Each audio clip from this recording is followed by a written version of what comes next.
welcome and hello. Let me put it over here. Thank you for being at my talk. Thank you organizers for picking my talk for this conference, and thank you for all the effort you put to make this even happen. So, what we are going to talk about today is HoloLens. But let me first introduce myself. I'm Rafał Legiędź, and you can find me on Twitter at Rafał. And I'm a software developer. I work for a consultancy company called Solid Brain. It's based in Kraków, Poland. And what I'm focused on for the last 6 months mainly is I'm exploring the experiences that we can get with the AR device, which is called HoloLens, that I'm going to talk about today. And well, I'm talking to different businesses, doing proof of concepts, trying to find places when we can fit this technology to different processes. I'm also a conference organizer. I organize a conference since 2011 in Kraków, Poland. It's called DevConf. And also I try to be a conference speaker, so whenever I think I have something interesting to say, I apply to conferences, and hence I'm here, for example. So, first, I would like to make sure that we're on the same page when it comes to abbreviations that I'm going to use in this talk, and there are 2 of them, VR and AR. So VR stands for virtual reality, and that's basically an experience you can get with VR headset, and that's the user is kind of transformed to a fully synthetic environments, like everything is rendered. User have no idea of the physical reality that is around. He is basically totally immersed into digital reality. And the brain of the user is usually okay. Okay, so the brain of the user is actually tricked into thinking that real world doesn't exist. And you can easily, how many of you actually tried the real VR headset, like the proper one, like Oculus or Vive? How many of you? Okay, so that's like 1/3. So for those of you that haven't tried it, you have to try it. But so those who tried already know, but those who don't, when you have a VR headset, you can find these VR prank videos on YouTube a lot. Basically, when you have this headset on, you're fully immersed in that world, so whenever someone would poke you on your back or something like that, you would basically freak out probably because that poke comes from kind of another world, and that feels really weird and your brain freaks out. So yes, then AR, which stands for augmented reality. And you might be familiar with that term, mainly because of some applications that you run on your mobile phones. For example, Snapchat or Facebook Messenger are doing some kind of AR.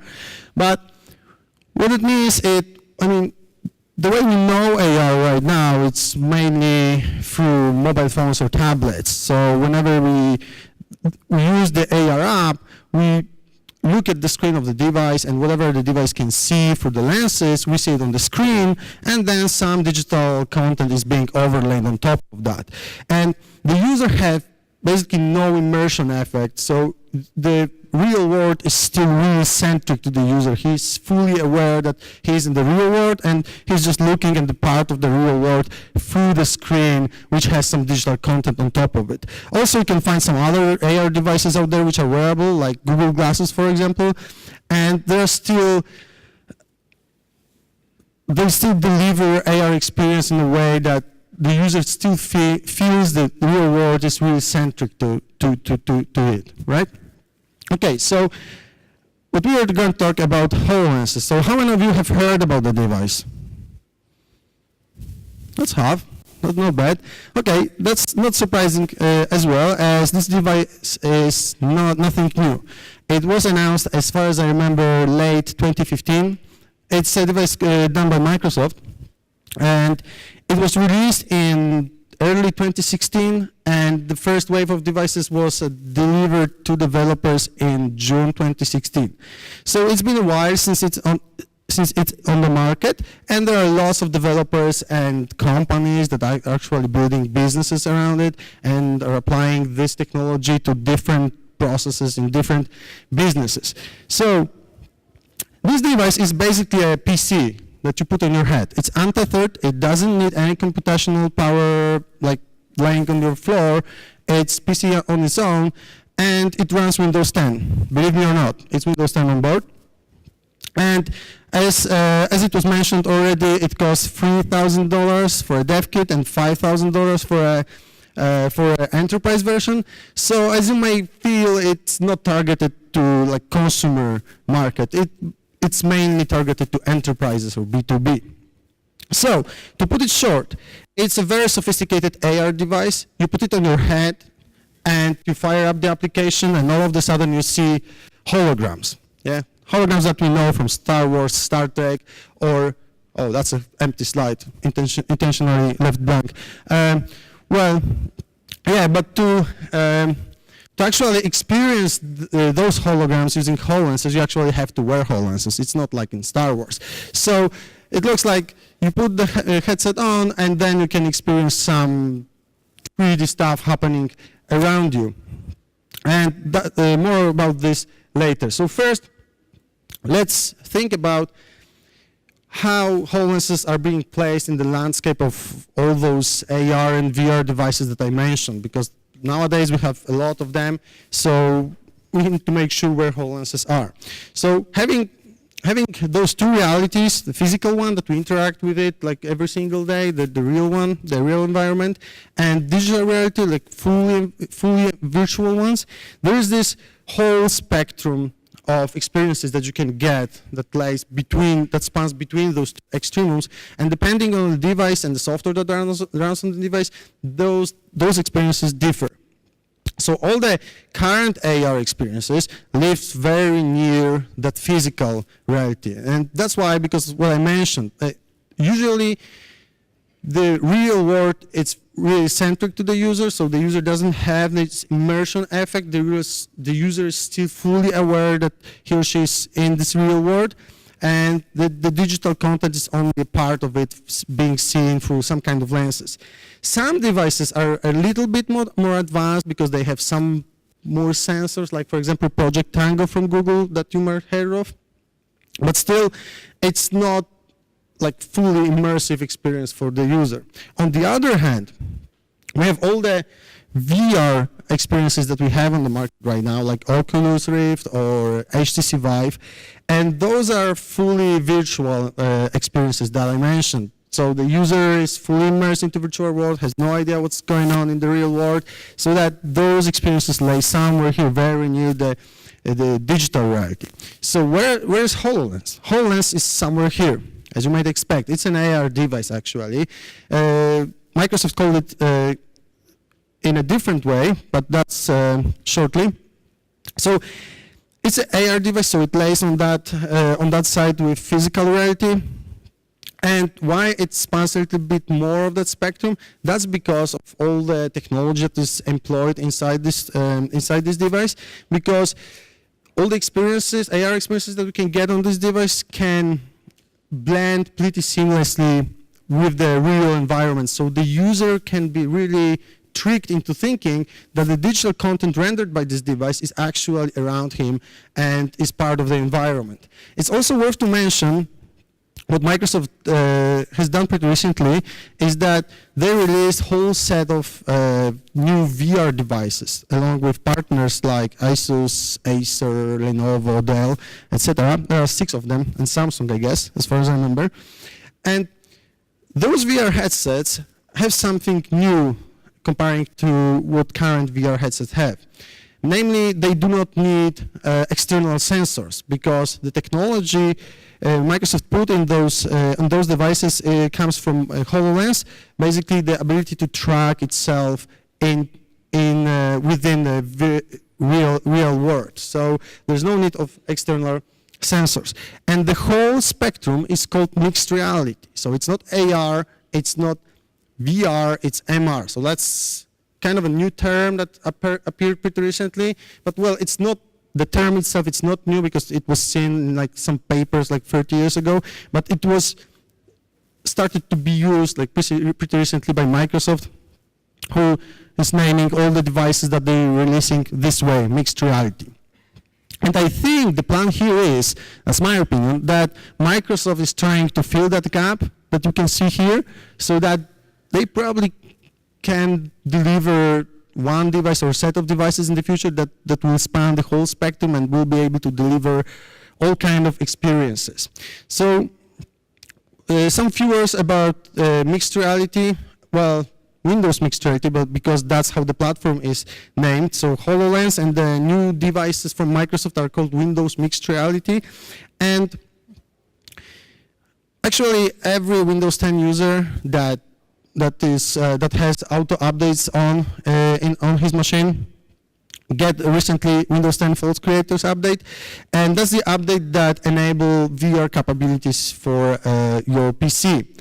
And it's worth to mention also that the requirements for the PC aren't that high as comparing to Oculus or Vive. So basically, even with low-end graphical cards, you can still run a VR headset. So basically, if you have this update on and you plug in this new VR headset, you're done. And what you can do is that you can experience Windows 10 in the form of a VR house, which is called Cliff House, where basically your desktop, which is usually flat and with icons laid on, your desktop is a house which you're in, and you can actually hang all the applications on your walls, for example, and just browse the internet on your wall with the controllers, which is pretty cool, kind of. And also, like seeing here, the awesome feature about the Windows Mixed Reality, for example, is that the experiences can be shared. So, for example, we can have users with HoloLenses on, like we see here, and some guy wearing the Windows Mixed Reality occluded headset sitting somewhere else, and they can all share the environment and work on the same 3D objects. Okay, few more definitions. When we are talking about VR experiences or AR experiences, we can define the capabilities of devices and what kind of experiences they can deliver. So first is, the poorest one is orientation only, and that's basically mainly the VR headsets that you make out of the mobile phone that you put in front of your eyes, and they only detect like the direction where the user looks to. So that's good for example, 360 movies, right? That the only thing you need is like rotation of your head and just watching the video. The other experience is usually called desk experience or standing experience, and that's where 6 degrees of freedom capability is being introduced. So those kind of devices also can track when the user head peeks in, peeks out, lean, left, right, and rotates. And this is like more advanced one. There are some devices that use this kind of technology. The next one is where the boundaries are being introduced. So that's how Oculus or Vive works actually, where you have a set of sensors that defined area where all the experiences will happen for the user. And this is called the room experience, room scale experience. And when you have spatial anchors, those are the points that are being remembered by the device in the user location. When you have spatial anchors, you can get rid of any sensor, and the device has capability of inside-out tracking and can locate itself in the user's real environment. And that experience is called world-scaled experience. And Windows Mixed Reality delivers that. So this is pretty cool. And it's worth mentioning here that these devices that can deliver world-scale experience can deliver every other. And these devices that deliver this kind of experience can deliver this and this. So what Microsoft did is pretty quite advanced and interesting with the devices. Okay, so it's all possible because of the whole bunch of sensors and other technology that lives inside HoloLens. So let's start with sensors. There are, well, lots of them. The most important ones, in my opinion, are the 4 environmental scanning cameras, which lays on sites, and they're basically there for constantly scanning user environment. So they're gathering data about whatever is around the user, about the floors, walls, ceilings, bigger objects. It doesn't scan like really small things, but it knows where like bigger obstacles are around the user. There's also an RGB camera, ambient light sensor, depth camera, mixed reality capture module, and also the set of 4 microphones which are there for getting user voice command, because HoloLens can get user voice commands and detect words, keywords, and the actions can be performed based on that. And there are 4 of them because they're making sure that the command actually comes from user's mouth and not from the person standing next to the user. So the other thing are optics, and they're pretty cool ones because those are like optical see-through lenses, so they do not occlude user's vision, so we can still experience our real world. And in addition, they can render 3D objects which can appear like closer or further from from the user. So this is pretty convincing actually.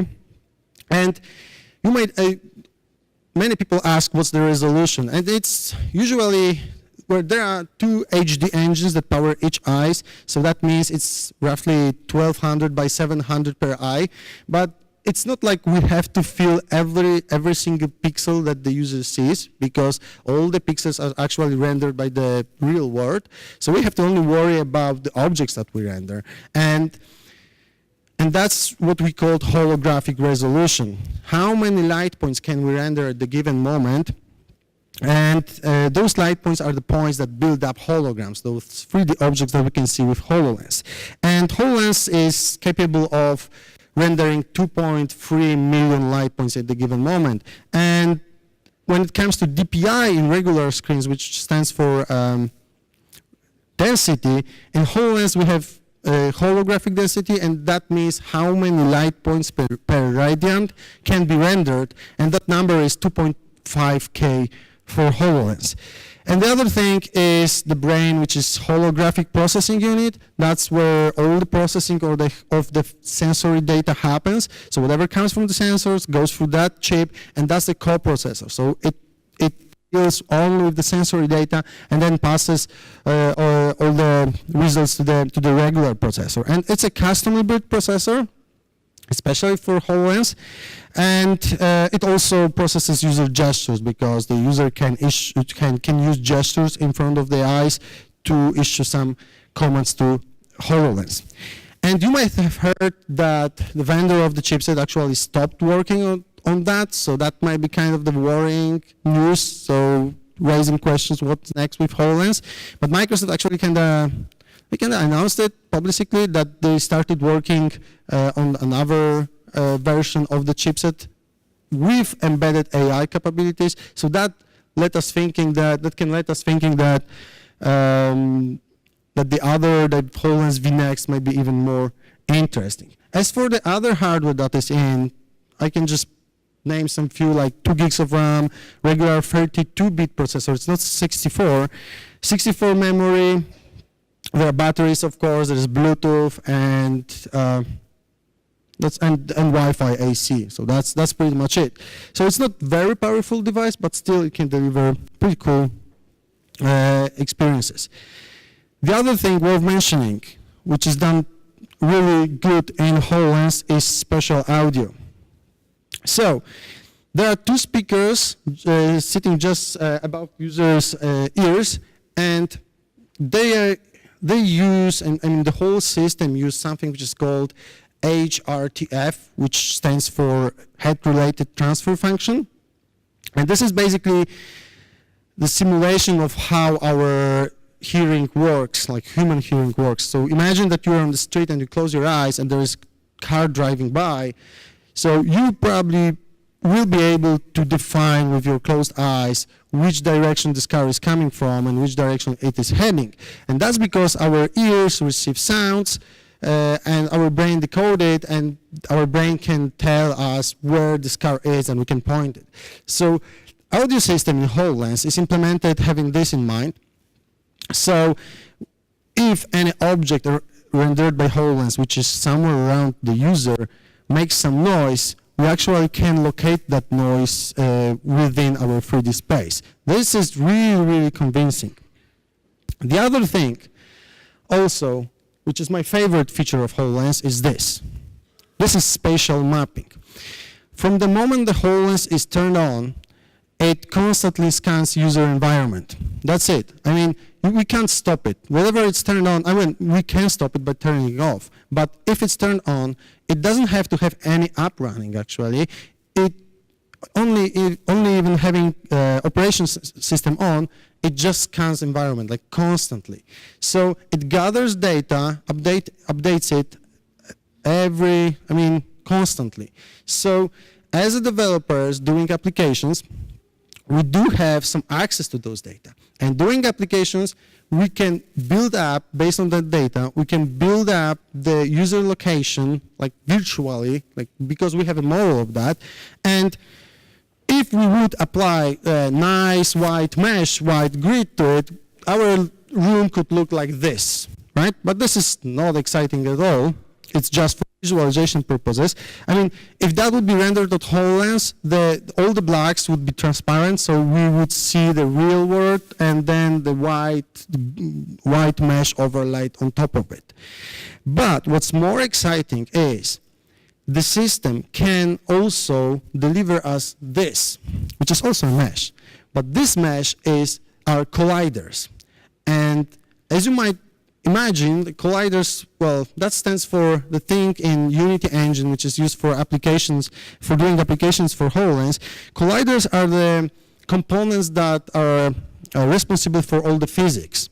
So, with spatial mapping, we can have a collider, colliders aligned with every surface of the user environment. And imagine, so the colliders are invisible for the user, but they're there, so whenever a 3D object hits a collider, we can detect it. So, for example, having a virtual ball, and I would drop it on the floor, there would be an invisible collider there, the ball would actually bounce off. So, as a user, I would think that this virtual ball actually is hitting the real floor. And that's this immersion effect. I mean, really, the user thinks that this virtual content lives like along with him in this physical environment. So we can imagine this spatial mapping as that.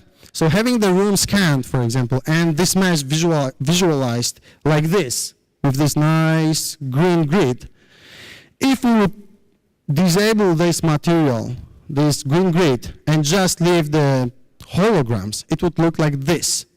So we would have virtual things that lay on the real table and virtual things that lay on the sofa.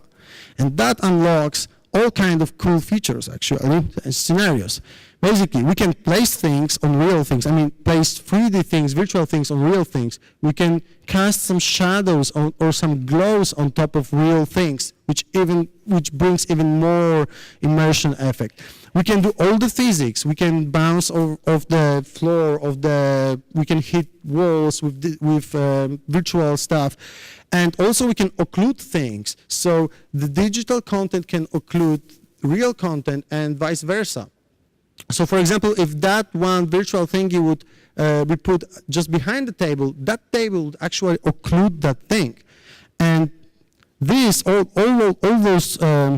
those effects actually tricks the user's mind to thinking that these little things lives in the same space as the user. So how the user interacts with HoloLenses, because we have to issue commands somehow, right? So there is this GGV input paradigm, which stands for gaze, gestures, and voice. So gaze is basically where the user is looking, but it doesn't track user eyes. It's not eyeballs tracking. It tracks user forehead, kind of. So we can imagine it as kind of a laser that comes from the user forehead. So it's like that. It follows the gaze.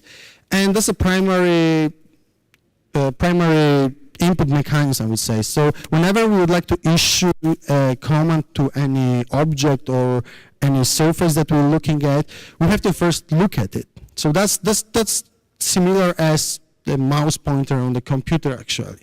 So first we look at something, then we can issue a command with a gesture. So HoloLenses, they have only 2 gestures, and we can't have more because, I mean, I won't go into details here, but there are only two gestures implemented, like bloom gestures, which is like this, and that's basically a system level gesture which closes the application and starts a start menu.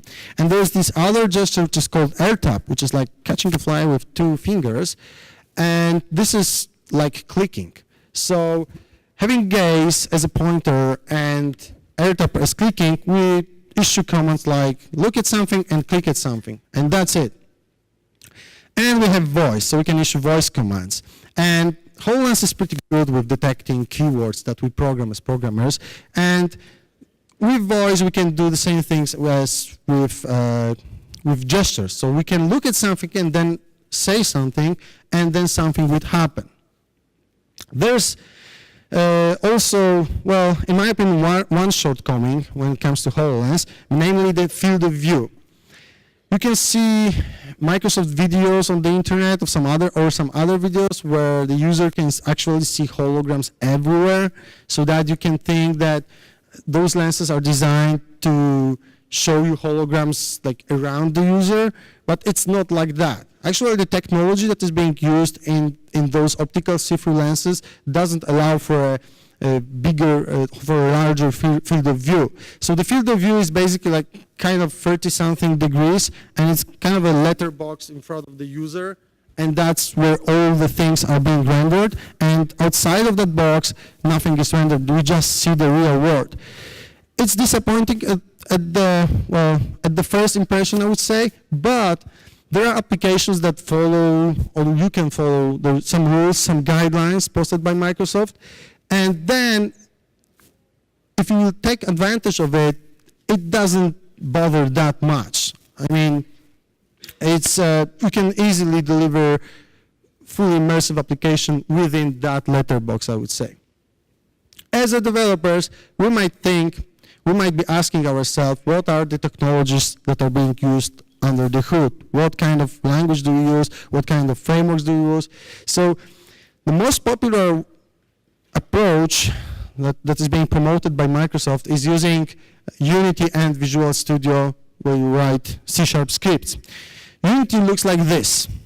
This is an engine that comes with an editor, where basically we have a space where we design our scene. We have some project hierarchy where we have our objects and place where we have all our assets, and the inspector where we have all the details of our objects.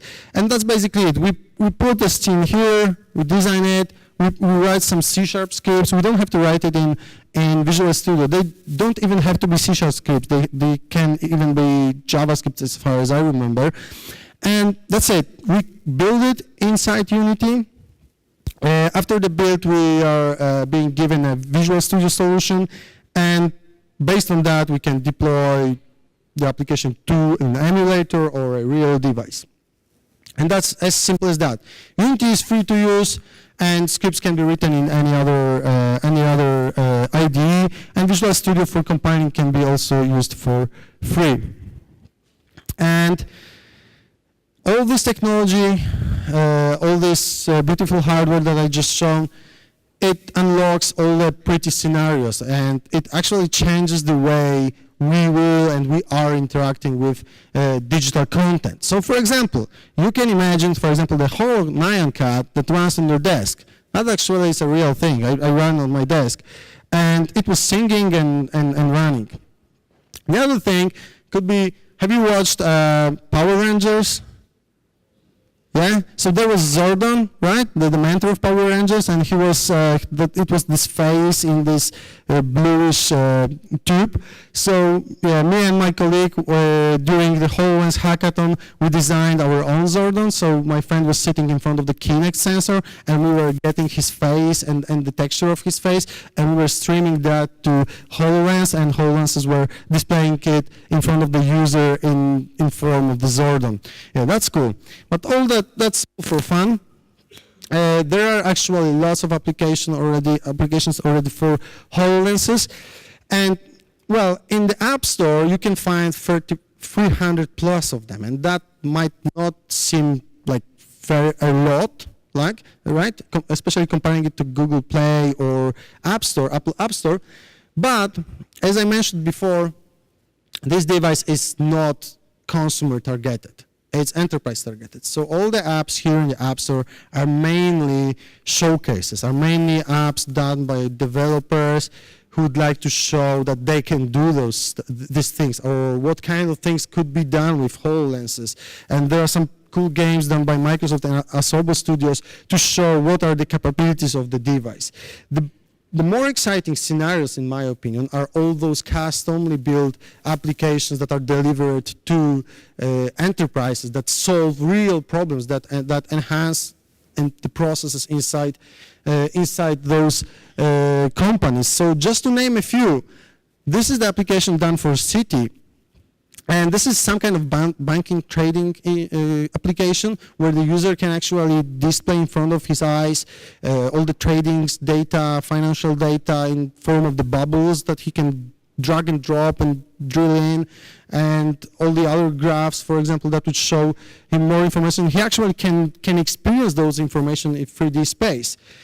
The other thing, Ford recently announced that they are going to start using HoloLenses for design purposes, so that their designers can use HoloLenses while designing cars, like overlaying some digital content over existing cars, or just viewing the concepts with HoloLenses. And here we can see two people using HoloLenses, and that's one of the things I mentioned. You can use HoloLenses and share this holographic space with other users, so that there are two or more people that uses the same holograms and they experience the same the same world.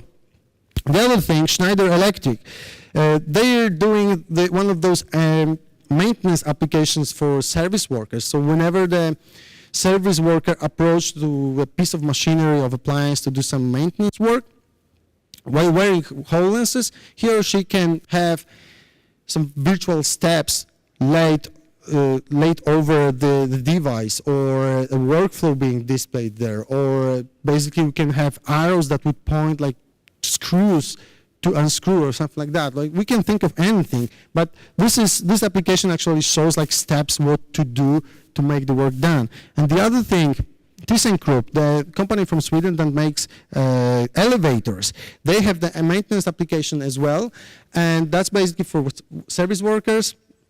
So whenever the service worker approaches the elevator that he or she wants to do some maintenance work on, he can have all the contextual information in front of his eyes. So for example, he can have service manuals, video tutorials, all the actual 3D model of the thing he's going to work on, like there inside. He can do a Skype call to someone else using HoloLenses, and he still has his hands free to do the job.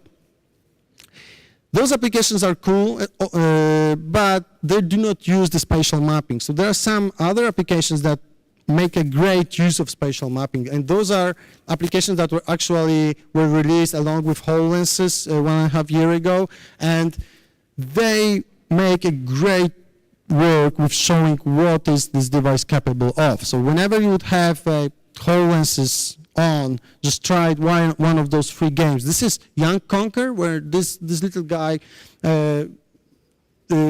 runs around in your room, and basically he jumps on the table, on the sofa. You really think that it is happening around you. And this game is my favorite. It's Fragments, where your room is being transformed into a crime scene. So actually, as a HoloLens user, you become a detective, and you are looking for clues to resolve that crime inside your room. You actually are looking into different corners of your room. You're peeking into some under your bed or behind the sofa to look for things. It's really cool. And the other thing is Roborite, where there is this alien invasion and aliens are drilling through your walls and entering your room, and you shoot them, and when you miss-shoot them, you actually make like holes in your walls, which is really also very convincing, and the immersion effect is really good. And you can probably imagine all sorts of applications for HoloLens. I mean, I bet you can, every one of you can basically throw at least one idea at the moment. And there's this cool and a little bit scary video, which is called Hyper Reality. You can find it on the internet. It's like 10-ish minute long. It shows all the possible applications of AR while having something wearable on your head. And it can show you, I mean, this is not real, of course, but it can show which direction it can lead. I mean, I really recommend watching that because this is not long, but it's really cool. You might be wondering that I'm only talking about HoloLenses, but there might be some questions if there's any alternative on the market. And well, to be honest, when it comes to the capabilities, the power of the device and what it can do, there is none, in my opinion. But depending on the scenario, some other AR wearable devices or mobile phones with AR capabilities might be good as well. So just to name a few, this is Meta 2. This is a device which is, I think it was released or it's just about to be released, and it works really close. I mean, it delivers something which is really close to what HoloLens gives, but it has this little thing here that goes to the computer, which, well, destroys all the effect, in my opinion. And it's way more bulkier because you can't see that here, but it's way longer in front of the user forehead. But it looks, I mean, the experience you get, you see holograms in front of you, you can interact with them, and basically what you can do there, you can grab holograms. You don't have gestures, but you can grab holograms and do something with them with, for example, two hands. The other things I already mentioned is what you can deliver with mobile phones. There is ARKit and AR Core. One is from Apple, the second one is from Google. And well, that's when you want to hit basically like a lot of users, right? Because everyone has Android or Apple device, so that's the easiest way to just reach people on the consumer market. The other things are Google Glass or Epson Move Vario. And those are also AR devices, but they basically display some digital content in front of the eyes, and that content just follows the user. It doesn't blend with anything in user's environment. So that would be it. If there are any questions, please ask them right now. I have this device with me, HoloLenses, so if you would like to try it, just find me on the hall. That would be the best place, just outside, and you'll try it. So, any questions? Any questions, anyone? No questions about the HoloLens? Seriously, it's amazing. Okay. There's one question there. Yeah, we have to switch mics. Sorry. You can get this one? I hope, no, the box doesn't work. Okay, who is it? All right, coming. Hi, thank you for the presentation. The question has to do with the market that you mentioned. You said that this is mostly targeting enterprise customers at the moment. Yes.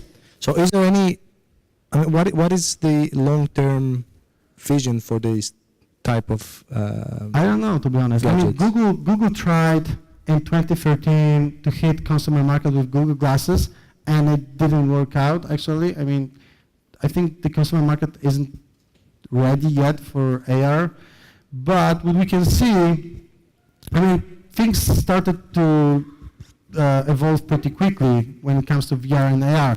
And what Microsoft did with those VR headsets, for example, they made it cheaper than whatever was on the market, I mean, comparing to Oculus and Vive. So the VR headsets will be more accessible. So based on that, we can only imagine that the other devices, I mean, like HoloLens, will also become cheaper and smaller, less bulkier in the future. But, well, that's only my prediction, I would say. I think it will happen at some point, but I have no idea what's the time span of that, to be honest.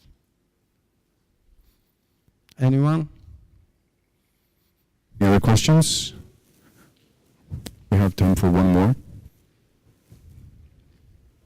All right, I think that will be all. Thank you very much. Thank you very much.